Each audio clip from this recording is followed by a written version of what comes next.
Alright, ladies and gentlemen, the music's off, the hands are ready, and the mind is ready too. Welcome to patch 9.8, patch note rundown. As usual, like clockwork, you guys are all back here waiting because you guys don't know what to do. When a new patch comes out, you guys, what do I do first? Go to Scarra's patch note rundown, figure out what the game is like. So I've been playing this game for a while. I said on the last patch note rundown, there's a couple things I didn't know what to say at the beginning because I wanted to kind of see what the changes were looking like before.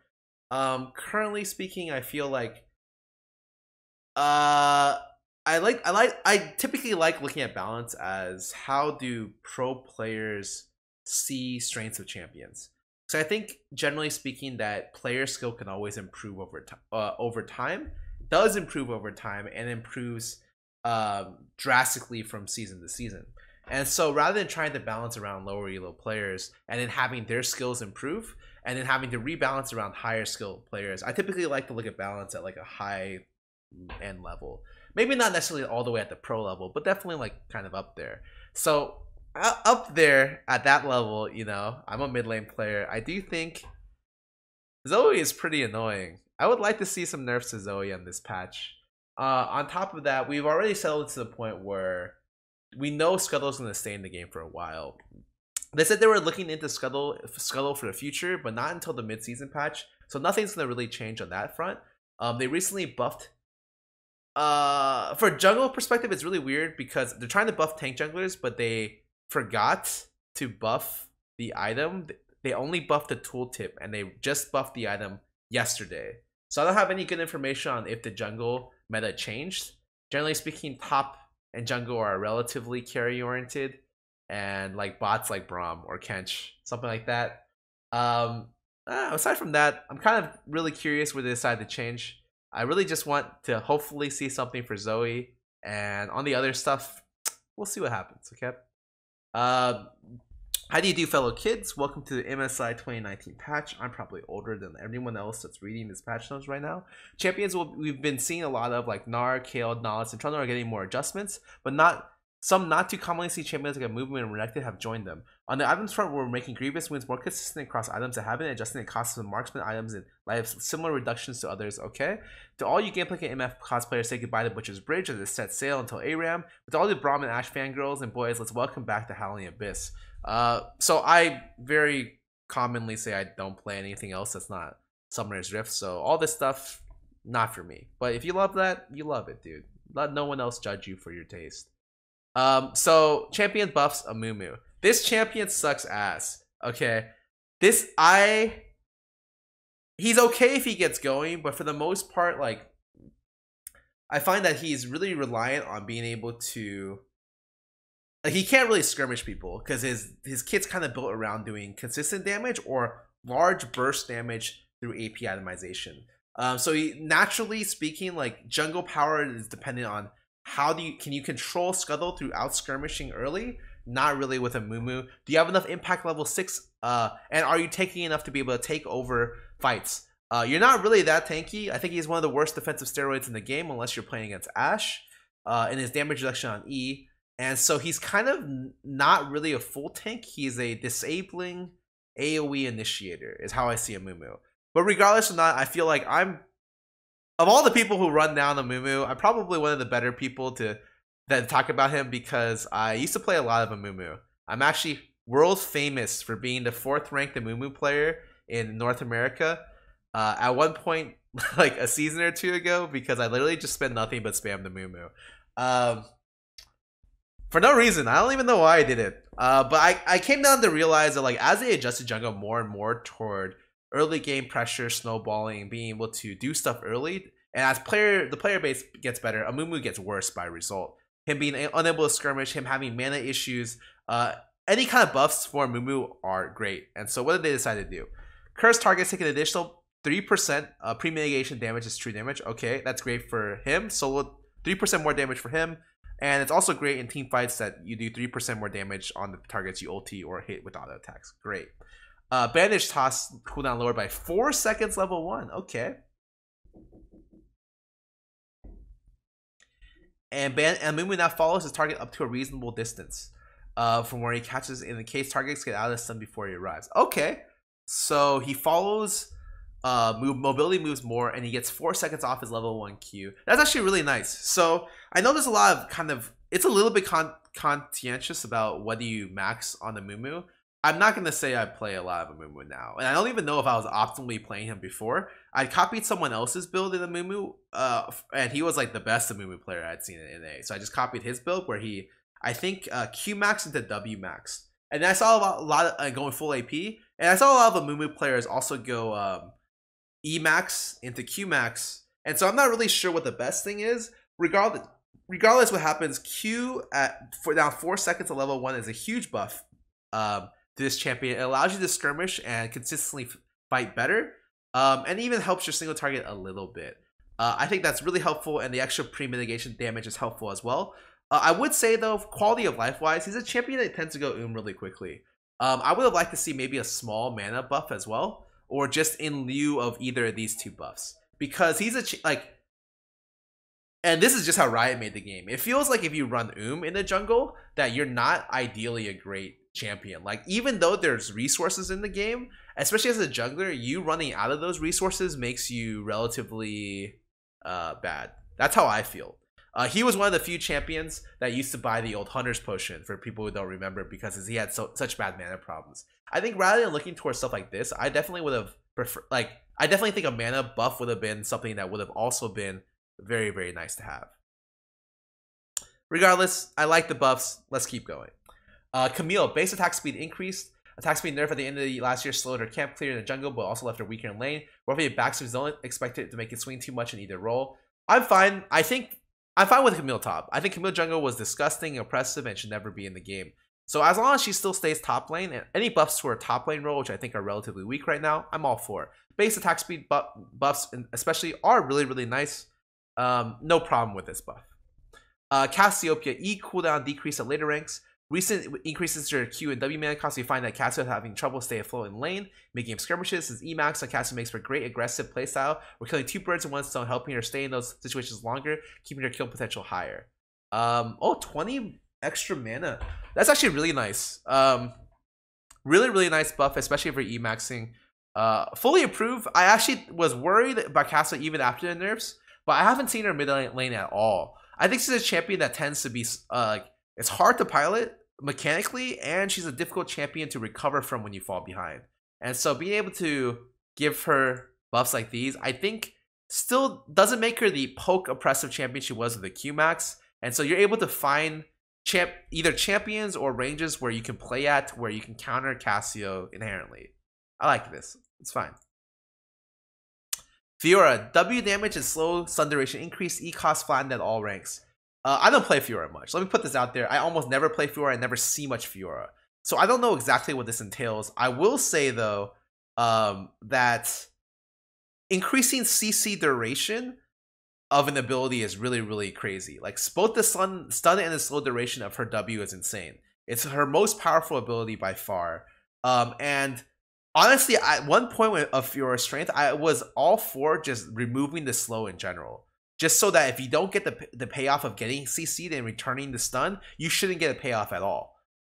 So that should say something about what I know about Fiora. I will say these buffs look really nice. The blade work buffs, I like this a lot. I think it's really nice that, and I do think that having like kind of flatlining mana cost is a really good thing to do. So I love this. I think it's great. I'm a little bit hesitant to increase CC duration and damage at the same time. 2 seconds is quite a long time. So we'll see. I don't play her enough. I don't play against her enough. I don't know how good she's going to be after these. Seems pretty good though. Honestly, seems pretty good. Gnar, our cooldown decrease. What more throwing people against walls when Gnar is big and angry? I like that they're doing this. They're making him have a lot lower cooldown. You could use it as a skirmishing tool. I think it's really, really nice that what they're doing is they're trying to buff just the melee form of Gnar, so you don't feel like it's just a transformation to get an initiation, and that's it. Buffing it by 50 seconds at level 3 and 30 seconds at level 1 is quite insane. Huge change.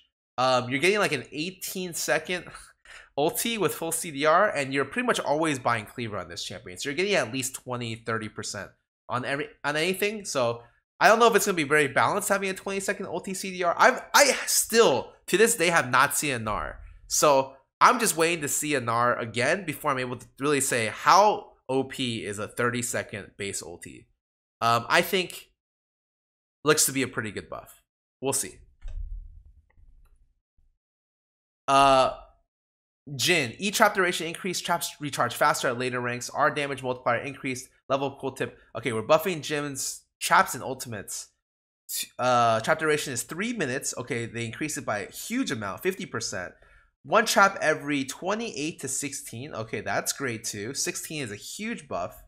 Curtain call goes 1 to 4. It's okay, but this is everything they did to his traps is actually nuts.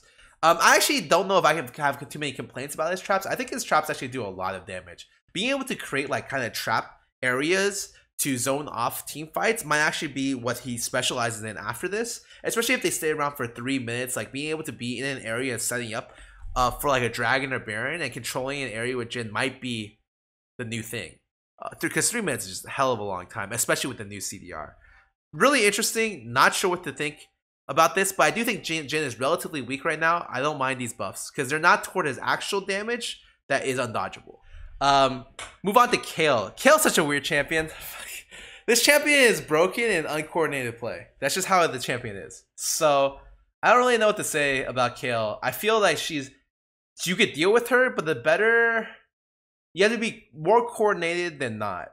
And I think asking for coordination in solo queue is like impossible. So I can see why they keep having to nerf her. You know, I don't necessarily think she's an unbeatable broken champion. I just think in this day and age, it's impossible to effectively play against her if you're not coordinated. I don't know if that should be the case. Like, I don't know if we should be balancing around people playing bad, but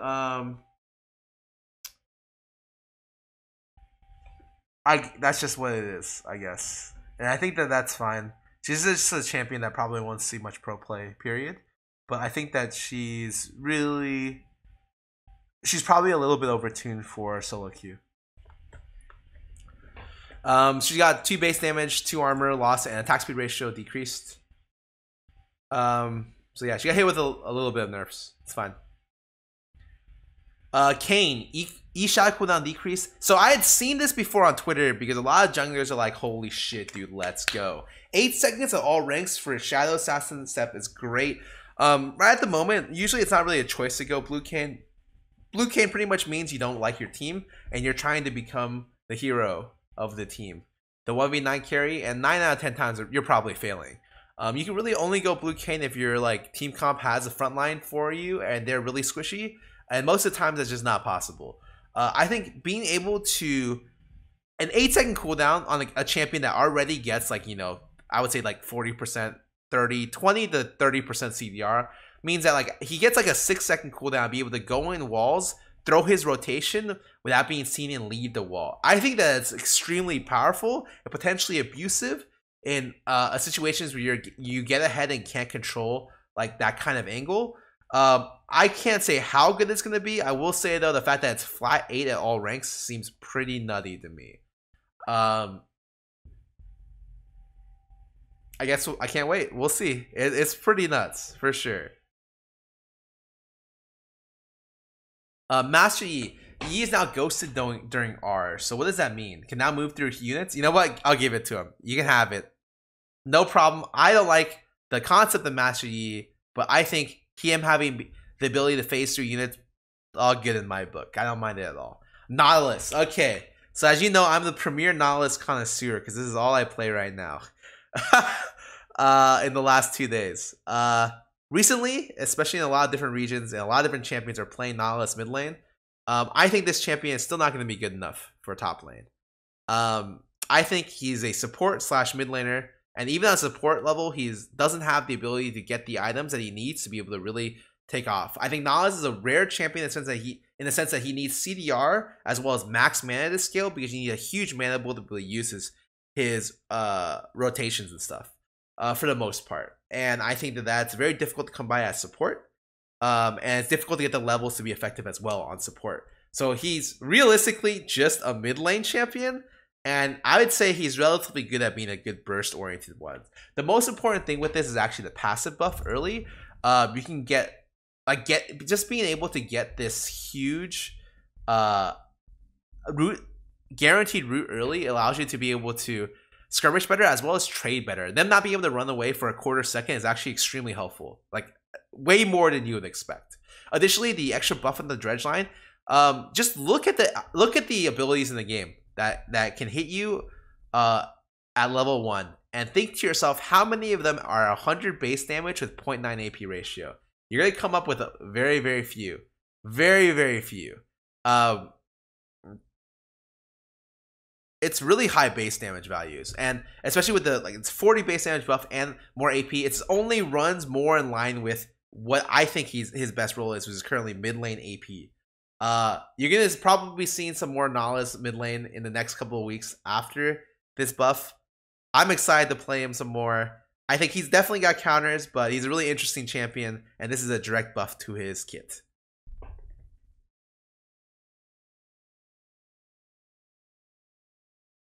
Alright, maybe there's more 100 damage, 0.9 AP ratio stuff than I expect. But maybe you have to go a little bit above 100. My bad. Ornn. Living Forge's Forge Fire, Cape, Frozen Fist, and Infernal Mass base stats increased. We have to be stronger by the way that's unique to him. As such, we're bulking up the items that come out of his passive to strengthen him late game. Okay, so he's a late game champion now, a later late game champion in a meta where the game never reaches late game. Got it. So I think this is, I mean, it's great that he gets 30 more armor for Frozen Fist. Like, I think this is all great. 200 more health from Infernal Mass. But we realistically live in a world where you don't really get late game. Like, as a solo laner, maybe you'll consistently hit about levels 14 to 16. So maybe you'll go late, but not ultra late. This is a nice small buff to Ornn. I don't think it's going to matter too much in the long run. But if you do go that late game extent, Ornn will be pretty powerful. You're getting a lot of free gold with these stats. Renekton. Base health, attack speed growth, armor growth rounded up. Healing versus champion increased. Okay. So he had 2 decimal places on his health. I didn't even know that. They gave him 2.84 health. Okay. That's good to know. And they also they gave him 0.1% attack speed growth and 0.2 armor gain. Okay. This is nice. I think both of the, this armor growth is not going to matter. The attack speed growth is a little bit nice. These seem really meh buffs. Not that big. What about the healing? You're getting up to 36 versus champions. Empowered healing, you're getting way more, and the powered healing cap goes up. Oh, the cap goes up. So even if you're hitting units. Okay. Well, this is a pretty big buff. I like this. And this allows you to 1v2 a lot easier as well, because you're getting more healing from the champions, and your cap's better as well. I was a little bit worried. Typically, when your Renekton is as top lane knows, the Renekton bar is a champion where it's pretty hard. If you can't beat Renekton and Renekton's meta, you don't get to play the game. And so I'm always a little bit worried about lane bullies buffing a champion like this, but it doesn't seem to be that much. And I think that he could use a little bit of buffs. I don't necessarily know if he needed a buff, to be honest. But I don't think it's that much to where I am super annoyed that they gave him something over the top. Alright, Sedge. W damage ratio increased. First ratio is 2%. Second ratio is 6%. This is for sure broken. Like, I'm not even... This is a humongous buff. What? They gave her...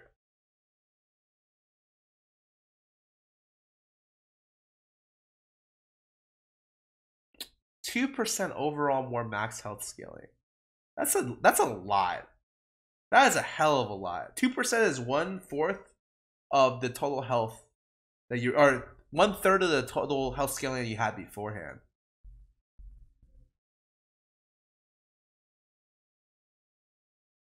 The thing is, Conqueror is so oppressive right now that maybe tanks do need these levels of buffs to compete. I'm a little bit worried that at some point Riot's gonna have to tone back Conqueror, right? because it's too prevalent in both top and the jungle role. And when that point hits, where will tanks be? Probably overtuned. I can kind of see why tanks need these buffs. I'm kind of worried that they're going to be buffing them too much, especially because, remember, the Cinderhulk buff didn't even hit live till yesterday because they messed up. So they don't even have good data to know if that buff helped out these Cinderhulk junglers in the first place. I'm just a little bit worried because these are pretty big. But let's keep going. Singed, base health regen increased, slow increased, E-cost mana decreased. Okay. Don't mind the health regen. Don't mind the fling cost. Man, I think fling being 140 at max rank is stupid. Let's be honest. Really dumb. Stupid amounts of mana for one of your main abilities to be at 140 mana that high. I love the mana reduction. I think it's great quality of life buff. Mega Heasted to 60% is a little bit dangerous. That's probably the biggest buff I see across the board. Pretty nuts. You get stuck in that, remember, you can't do anything. So that's the thing that I'm a little bit worried about. Mana cost buffs, though, good in my book. Health regen, good in my book, too. A little bit worried about this, but, you know, we'll let them have it for a little bit. Trundle. Someone loves this champion at Riot. I don't know who it is who keeps pushing 7 Trundle buffs back to back. He's gonna be good. Last patch notes, I said he's probably pretty good right now. I'm telling you, I swear to God, this champion has been buffed 3 or 4 consecutive patches in a row, and they're not like minor buffs. They're buffs that I'm just like, he's gonna be strong. But okay, so they buffed his bonus damage up by 20 at the tail end of the Q max, and it made his cooldown as ulti lower by 10. Some relatively smaller buffs, although the 20 base damage on Q is larger than expected. But holy shit, man, someone just really loves Trundle. I think he's gonna, like, the thing about Trundle is he's better the more tanks he plays against. The top lane meta isn't very tank heavy. Neither is a jungle, so Trundle isn't getting much value. I think he's already like an okay champion. He just doesn't fit the meta well. I don't necessarily know if you need the ham fist buff after buff to make him good, because buffing tanks is naturally going to make this champion better by contrast. Also, if Olaf jungles keep seeing a lot of play, Trundle always used to do good in that matchup. I think Olaf jungles does see a decent amount of play. But yeah, I don't know if they necessarily he needs more buffs, but Riot does. Okay, Q. Not Q. Zed. Q damage decreased, W cooldown increased. Okay, so Zed's seeing a lot of play with huge amounts of win rates right now, from what I understand. When I play against a Zed, it's a little bit... I actually think people who play against Zed suck at playing against Zed. That's my general take on it, because it's not just like they suck at playing against Zed. It's the idea and concept of playing against Zed that they don't understand. The understanding of the W and not getting hit with the electrocute proc with a double shuriken, not knowing how to juke when you're playing against Zed, when you're positioning against Zed, not understanding the range that you can stand at, and not buying an early cloth armor because you're just greedy piece of shit. And all those things tend to be to snowball on such a high snowball-y assassin like Zed. I don't think he needed a nerf before Zoe. Certainly, I definitely think Zoe is more problematic. I do think that he could use a small bit of a nerf, because maybe like I go by balance off feel. You know, I'm not the greatest guy to be balancing your game. I just have my personal opinion, and I have you guys trust me because you trust my personal opinion most of the times. But that's not a great way to balance a game. Riot balances a lot on stats, and Zed does have, from what I understand, high win rate, like the highest win rate champion mid lane. I think these nerfs are not too big. 10 off shuriken, meh. Living Shadow 2 more, could have been worse. So it's okay. Zed's not dead. He's probably still going to be this a little bit worse than he is right now. All right, it's fine. Bilgewater Cutlass increase. Rolling back the cost reduction of Bork. Okay. Discount prices made the item too valuable for marksman. Huh. Yeah, I kind of agree with this. I think Cutlass is a really huge spike. The active itself is super strong at chasing people down and being able to force fights in your favor. And setting up for like ganks as well as more pressure in lane. I think total cost 100, not a big deal. That's fine. Bladed Rune King cost increased by 100. I'm okay with that. Hexpect Gunblade cost decreased. Okay. So they're thinking Bork is more crazy than Gunblade by 100. All right. Bramble Vest duration increase, making Bramble Vest duration consistent with the effect of other items. So from 1 to 3 seconds, I think 1 second was too short. Definitely am okay with 2 to 3 second duration on Bramble. Typically never see this item unless you're laning against something like Mundo, or and even then not really, because you're building executioners probably, because Mundo's not autoing you that much. You see this against when you're playing against Fiora and when you're playing Rammus. But for the most part, like, I'm okay with them extending it to 2 or 3 seconds. If Fiora got a lot of buffs to compensate, all right. Enchantment Cinder Hulk. We changed the toolpick, but didn't apply the change. Fix it now. Yeah, thank you, Jad. Jad tweeted that it was his fault actually, so it wasn't. I know specifically who to blame for this one. It's Jad. Stormrazor. Energizing effects increase or slow decays over a longer period of time. Right now, the only champion is really buying Stormrazor is Kai'Sa, which is mainly due to the stat profile. Yes, it's true. When players consider it for its unique effects too. Okay. The effects are increased by 35%, and the effects slow target by 40% decaying over 1 second instead. Oh, what the heck is this? It's a plus sign. Oh, it's a 1 with a line through it. The format is just terrible. It's 1.5 seconds. Well, Kai'Sa's happy, but I don't think anyone else is going to be buying this item. Stormrazor, in general, is an item that you buy. It's best bought as a 4th item, because you want to combine the energizing effects of, let's say, it's like 3rd or 4th item, or 5th item, or 6th item. It's a build ender, not something that you build around. And a lot of times, like, build enders tend to want to build more defensively. Having the stuff like QSS, having stuff like Maw, having stuff like GA, or even BT are like how you end builds. Stormrazor, not as important in my opinion. So they can keep buffing this, but realistically, Kai'Sa's the only one building this, at least in my opinion. Yeah.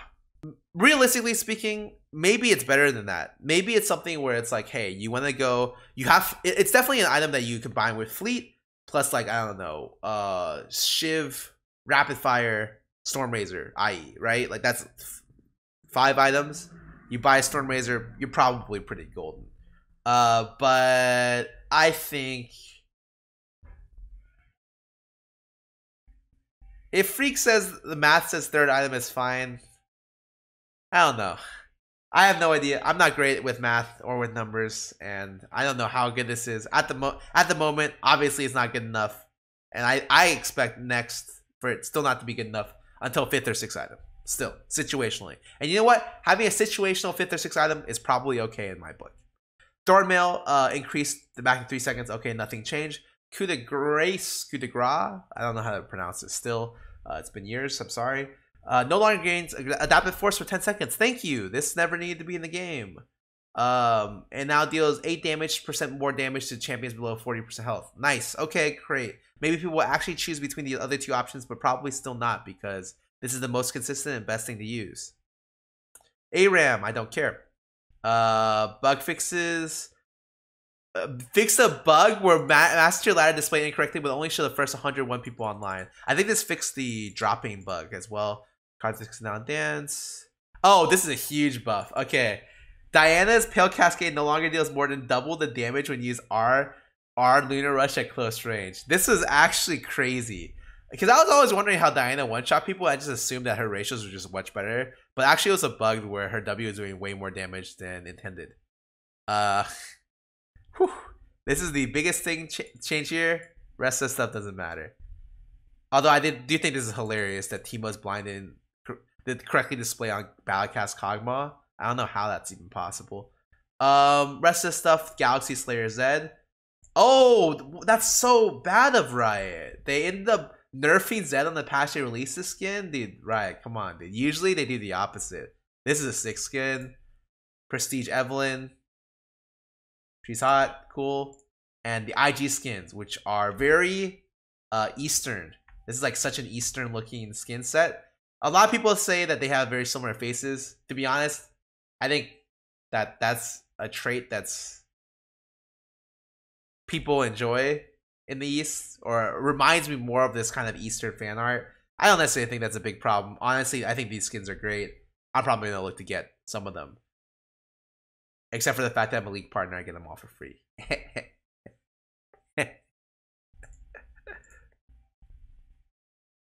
Yeah, that's pretty much it. So let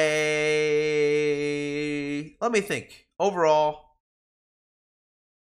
the biggest, what some of the biggest changes are the KAYN change, the Gnar change, the Fiora change, are the three I'm looking at to maybe push those champions or that one transformation up.